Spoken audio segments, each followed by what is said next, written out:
الحمد لله الحمد لله الذي فضلنا على كثير من البشر.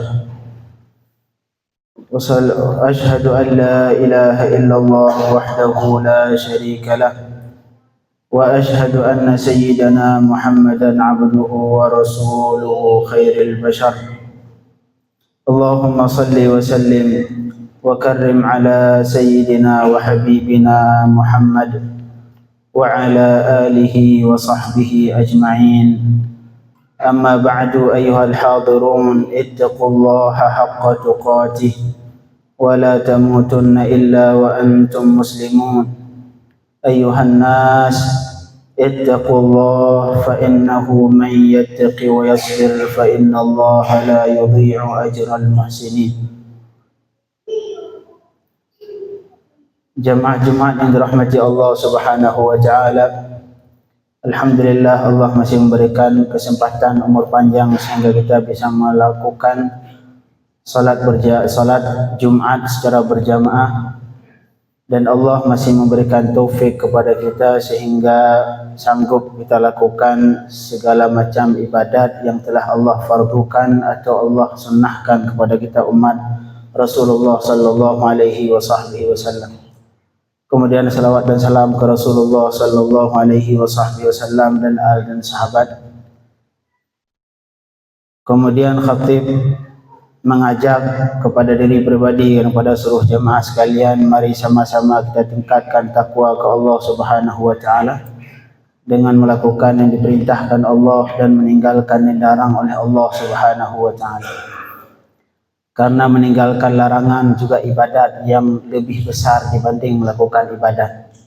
Meninggalkan larangan lebih afdal dibanding melakukan yang diperintahkan oleh Allah Subhanahu wa taala.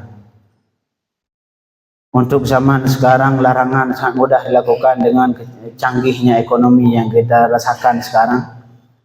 Itu cuma dalam satu HP semua maksiat bisa dilakukan, maka disitulah butuh takwa ke Allah Subhanahu wa taala. Kalau dulu orang kadang-kadang ingin melakukan maksiat harus masuk ke hutan supaya tidak diketahui sama orang lain.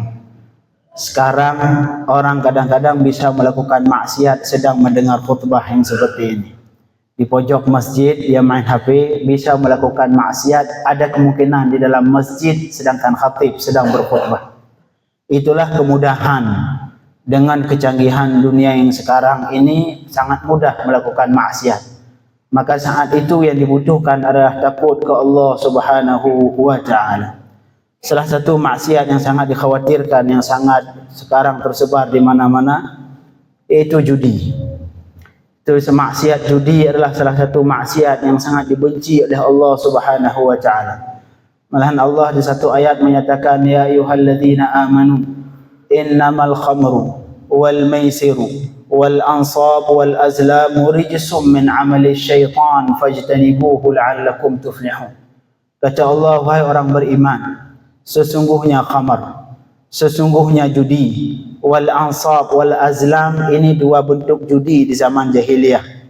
Kata Allah, semua itu adalah rijsum min amali syaitan. Itu adalah kotoran yang merupakan amalan syaitan. Allah banyak menyebutkan maksiat dalam Al-Quran, tapi khusus ke judi dan khamar, Allah sebutkan bahawa ini maksiat adalah perbuatan syaitan. Seolah-olah Allah ingin menyampaikan bahawa siapa saja yang bermain judi adalah syaitan. Di ujung Allah sampaikan fajtanibuh, maka jauhilah. Di hadis yang di satu hadis Sayyidina Sa'ad radhiyallahu anhu dipesan oleh Rasulullah, ya Sa'ad at'im mat'amak wa ahsin mat'amak. Wahai Sa'ad, atib mat'amak, perbaguslah makananmu. Rasul menyampaikan, fawalladzi nafsi biyadihi, sesungguh demi Allah yang kekuasaannya terhadapku, kata Rasul, satu suap saja yang masuk ke rongga manusia dari yang haram, maka 40 hari tidak diterima amalannya.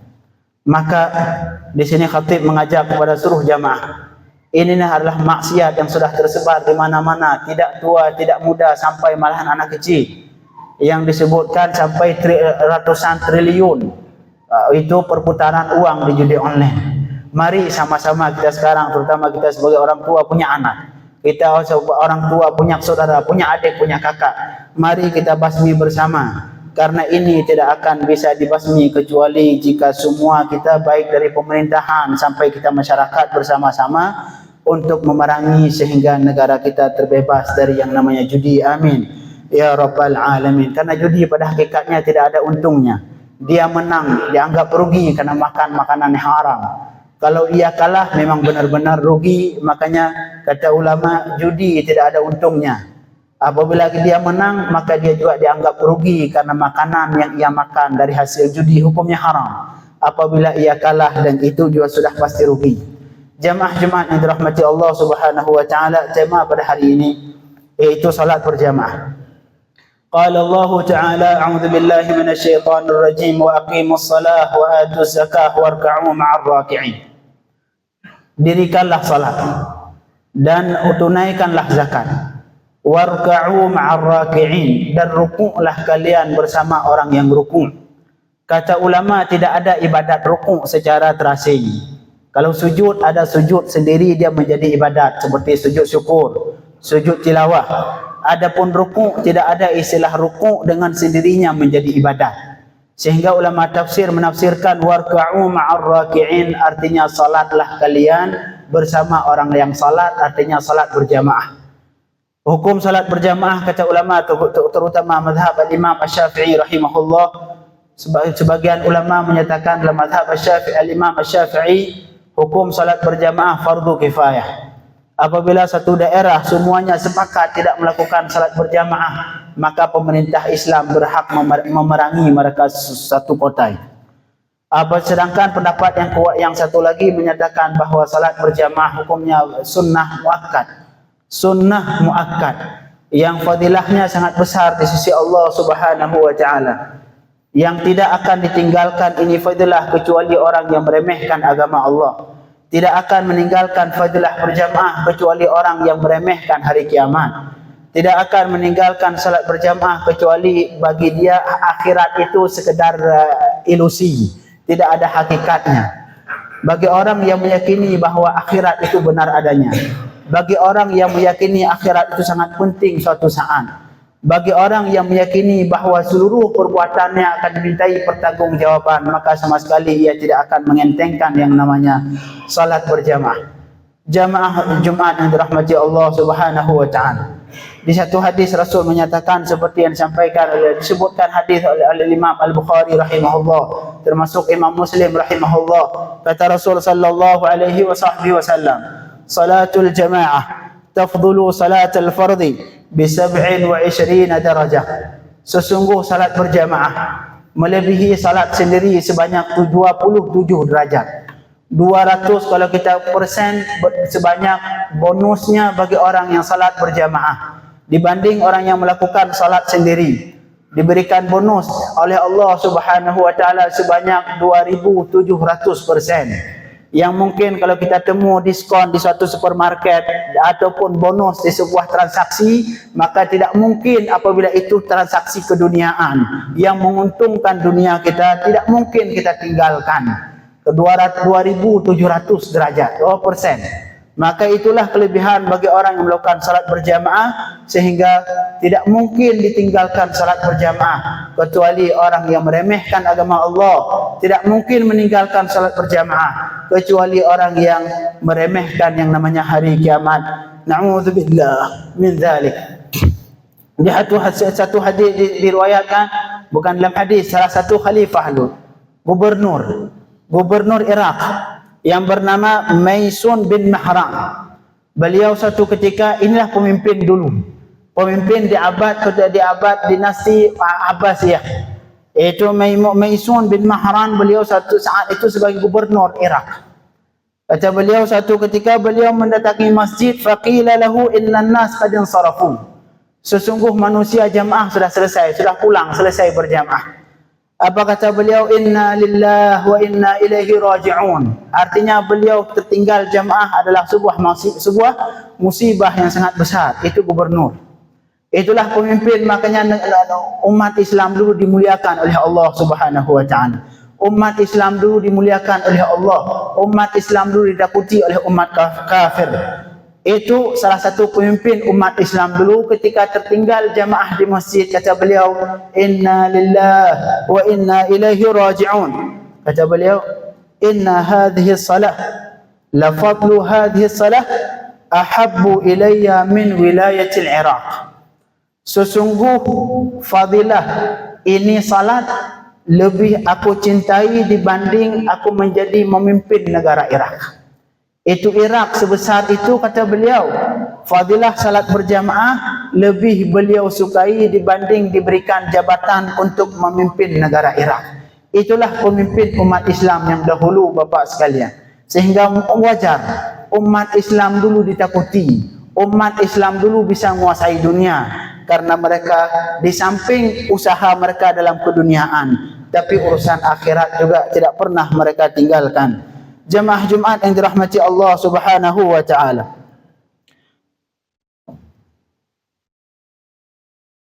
Makanya khatib memesan sekali lagi di mimbar yang berbahagia ini, mari sama-sama mulai hari ini kita niatkan dalam hati untuk tidak kita tinggalkan salat berjamaah, terutama kalau mampu Bapak sekalian. Mari kita hadir di masjid sehingga menemukan yang namanya takbiratul ihram bersama imam. Disebutkan dalam sebuah hadis, siapa saja yang salat berjamaah dan mendapatkan takbiratul ihram bersama imam selama 40 hari, arba'ina yaum, selama 40 hari ia melakukan salat berjamaah dan menemukan takbiratul ihram bersama imam, artinya di awal salat berjamaah, kutiba lahu bara'atan, maka dituliskan baginya 2 kebebasan. Yang pertama, bara'atun minan nifaq, dia itu dijamin terbebas dari yang namanya sifat kemunafikan.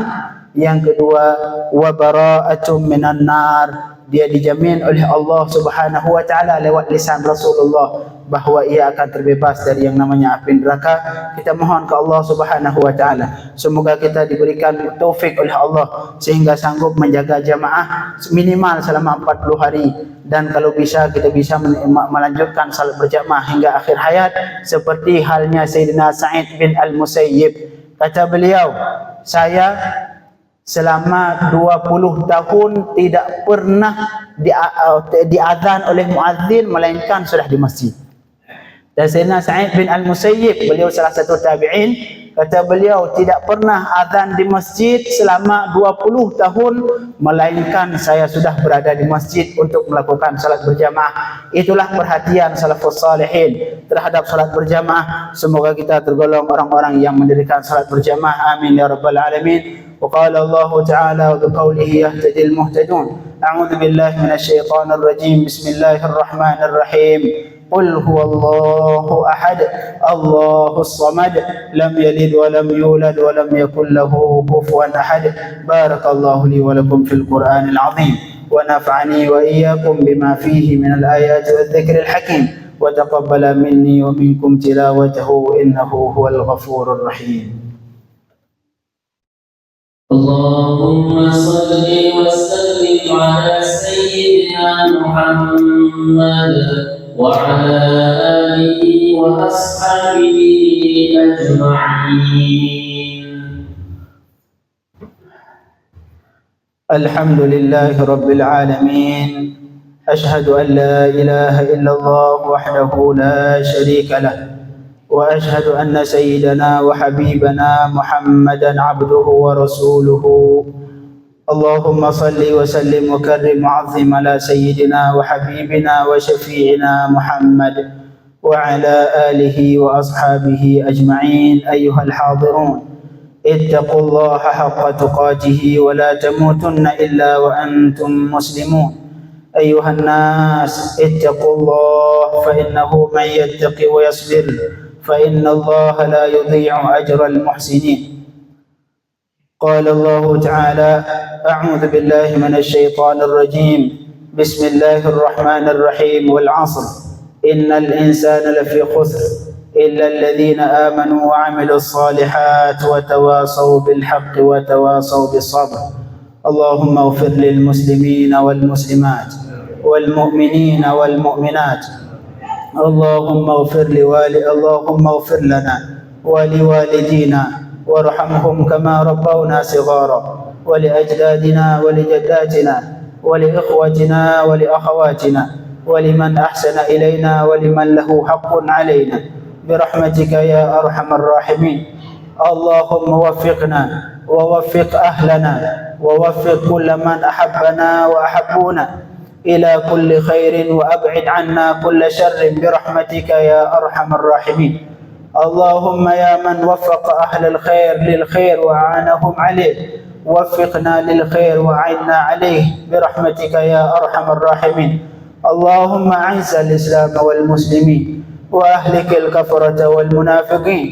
اللهم انصر إخواننا المسلمين المستضعفين في فلسطين، اللهم انصرهم على أعدائهم، اللهم شتت شمل أعدائهم، اللهم دمر أعداءهم تدميرا برحمتك يا أرحم الراحمين، فإنه لا حول ولا قوة إلا بالله العلي العظيم. اللهم عليك بالمنافقين، اللهم عليك بالكافرين، اللهم عليك باليهود، اللهم عليك بالمنافقين برحمتك يا أرحم الراحمين.